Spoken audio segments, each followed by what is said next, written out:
Alright, my name is Nate. I'm going to teach y'all how to fish in freshwater lakes. And that's disappointing since there's no fresh water here, but I don't know how to fish in saltwater. So I'm going to go over the things you need, and I'm going to go over a few tips and a couple different lures we can use. So first you need to pick your rod. I don't use spin casters, that's kind of for children. It's kind of like that beginner, like easy to use button pushing fishing reel. It's really easy to use, but they tangle really easily. It's called a hornet's nest, and it's really annoying. So usually I just use a spinning reel. That's what this is. It spins. Pretty easy, pretty simple. It doesn't tangle as much and is less complicated than a bait caster or a fly rod. I've never even used a fly rod. But here are the things you'll need.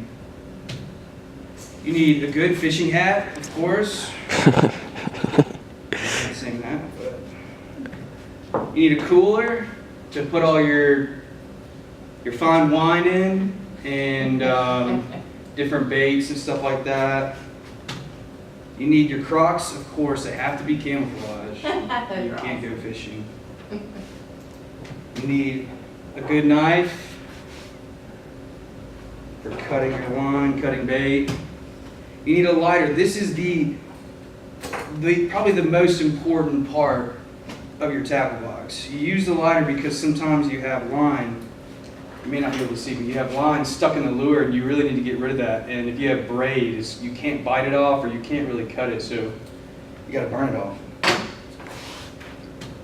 You need a tackle box. I mean, obviously it'll hold all your stuff, your lures and your different worms.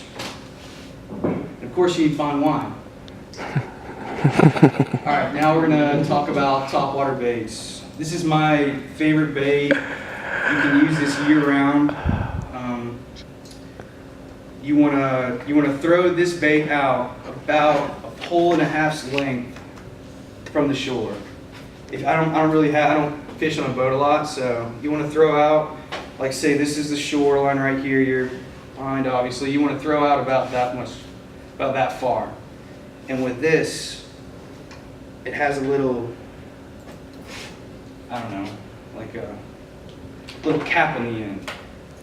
And with that, you want to pop it. It's not really a great picture, but you want to take the fishing rod and you want to reel in a little bit and then have your slack and then pop it.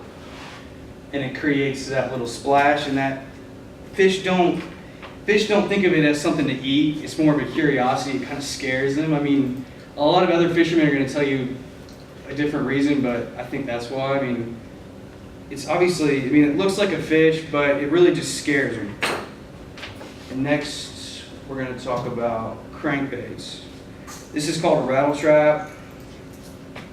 You can use these year-round. I mean, you don't really want to use them in the winter, but it rattles. You can use it at night, and that's it's like a curiosity. I mean, they do think it's food, but it kind of just gets their attention, and they don't have hands, so they're just going to go up and bite it. And then here's a bunch of different ones. Like this is similar to the one I have, and then we have the lip cranks or the tongue cranks. Those, the tongue controls the depth of how far it goes. I don't like to use those because I don't fish in deep water. And there's not really, I don't even know how to use them. And then you've got your plastic baits. These are best in the springtime, early summer, or late, right before dusk. This is a 7-inch Senko. With this, you would, kind of the same distance as the popper, you would throw it out about this far. And with this one, you wanna hook it. I don't have a hook with me, but no, I don't. But you want the hook here, and you want this end to be like that. There's a bunch of different styles. There's wacky style, which is just like that, but that's pretty much useless. I don't even know why people do it, but people do it. But with this, you'll throw it in, and it's all about the delivery. You always wanna have a really clean throw, and you want it to land just like this. Not like this, not like this, like going down, because a lot of people say that your first cast is going to catch your fish, because there's a lot of different techniques with this. Like you throw it in, and then you reel up a little bit, and then you let it down, and you reel it up, and you let it down. So what that action does, it makes it swim up and then nose dive down. That nose dive is when the fish is going to strike. But I don't really like to do that. I do like 2 or 3 reel-ins and then throw it back out, because I think the first cast is what does it. All right.